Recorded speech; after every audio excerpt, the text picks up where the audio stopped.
up there, isn't it? That's a face only a mother could love.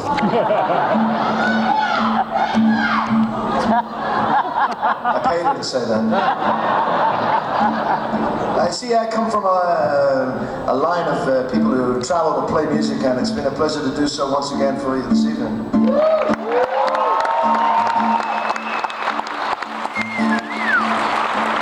My father was a dance band singer who also played the working men's clubs back in those old days where they used to have working men in England.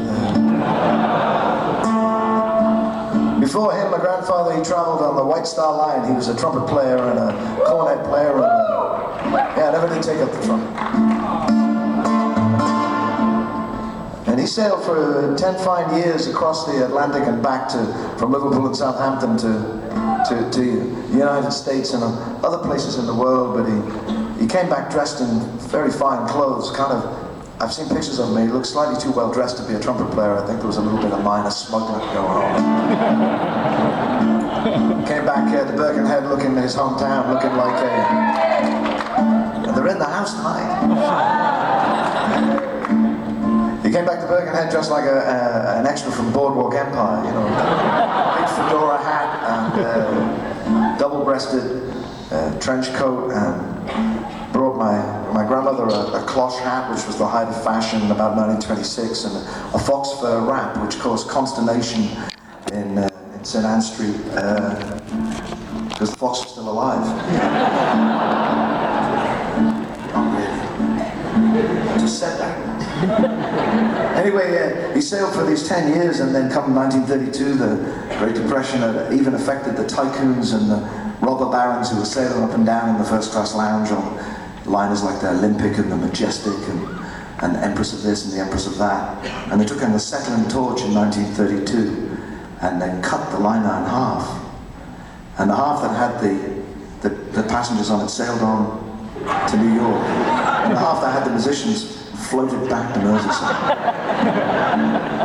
When my granddad got ashore, he discovered there was no work as there had been before he went to sea. He used to play in the pit orchestras, and played in the Argyle Theatre in Birkenhead. He played in the Futurist Cinema, because they used to have full orchestras accompanying the silent movies, and talkies had come in. So to her dying day, my grandmother held Al Jolson personally responsible for putting out of work. And that woman could hold a grudge. You think I'm angry, you should have met her. So this is a remembrance of those times. Third class ticket in his pocket, punching out the shadows underneath the socket. Tweed coat turned up against the fog. Slow coaches rolling over the wall between the very memory and approaches of fog. Sail bread curling on a luncheon gown, loose change lonely, not the right amount. Forgot man, indifferent nation, waiting on a platform at a Lancaster station. Somebody's calling you again. The sky is falling, Jimmie's standing in the rain. Nobody wants to hire counterfeited prairie lullaby in a colored town. The lead flask and full scheme of some stage dog Josephine is all you get now. Eyes going in and out of focus, smiling, from tuberculosis. Forgot man, indifferent nation, waiting on a platform at a Lancaster station. Somebody's calling you again. The sky is falling, Jimmie's standing in the rain.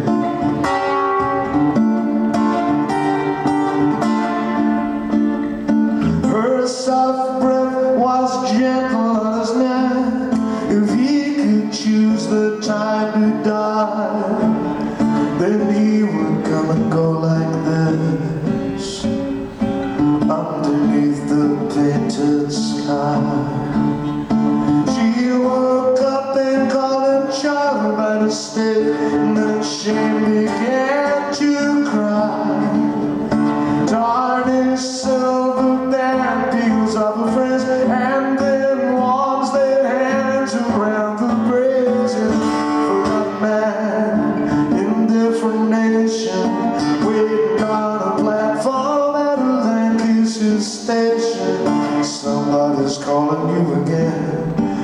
sky is falling, Jimmie's standing in the rain.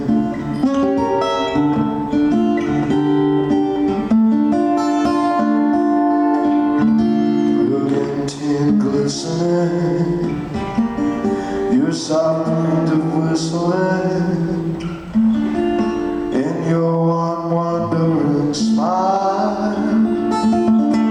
Died down in heaven room, now you're walking up through years. The long sound of jingling spurs, the toodles and all my dears. Proud at the argyle, my father millions are blood so bright. There's no place for African cowboy and polite society. We're not mad in different nation, waiting on a platform better than Houston Station. Somebody's calling you again. The sky is falling, Jimmie's standing in the rain. Somebody's calling you again. It's finally dawning, Jimmie's standing in the rain.